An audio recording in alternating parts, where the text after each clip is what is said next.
नाराजीनंतर नितीन देशमुखांचा भाजपमध्ये प्रवेश. राष्ट्रवादी काँग्रेस शरद पवार पक्षाचे प्रवक्ते आणि जितेंद्र आव्हाड यांचे निकटवर्तीय नितीन देशमुख यांनी भाजपमध्ये पक्षप्रवेश केला. घाटकोपर प्रभाग क्रमांक 124 मधून मराठी उमेदवाराची उमेदवारी नाकारण्यात आल्याच्या निषेधार्थ नितीन देशमुख यांनी आपल्या कार्यकर्त्यांसह भाजपमध्ये प्रवेश केला. हा प्रवेश भाजप नेते आशिष शेलार यांच्या उपस्थितीत झाला. मराठी उमेदवारांना डावललं जात असून बाहेरून आलेल्या उमेदवारांना उमेदवारी दिली जात असल्याचा आरोप नितीन देशमुख यांनी यावेळेस केला.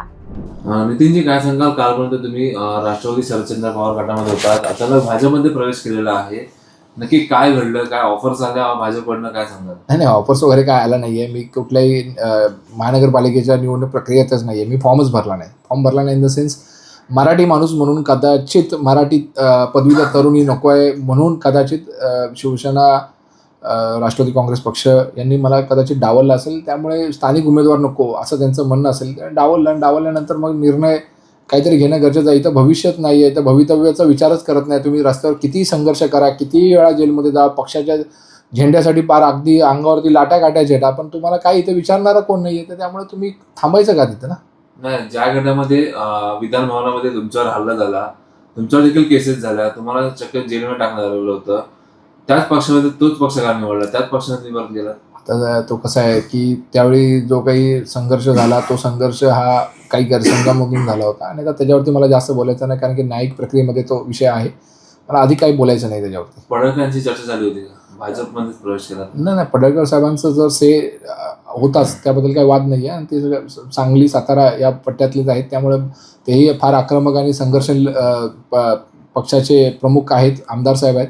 त्यामुळे काय तो त्यावेळी काही विसंवाद झाला होता आणि त्या विसंवादातून ही सगळ्या गोष्टी घडल्या होत्या. उमेदवारीपासून देखील नाराज होतात. या ठिकाणी अमराठी उमेदवार या ठिकाणी देण्यात आलेला आहे.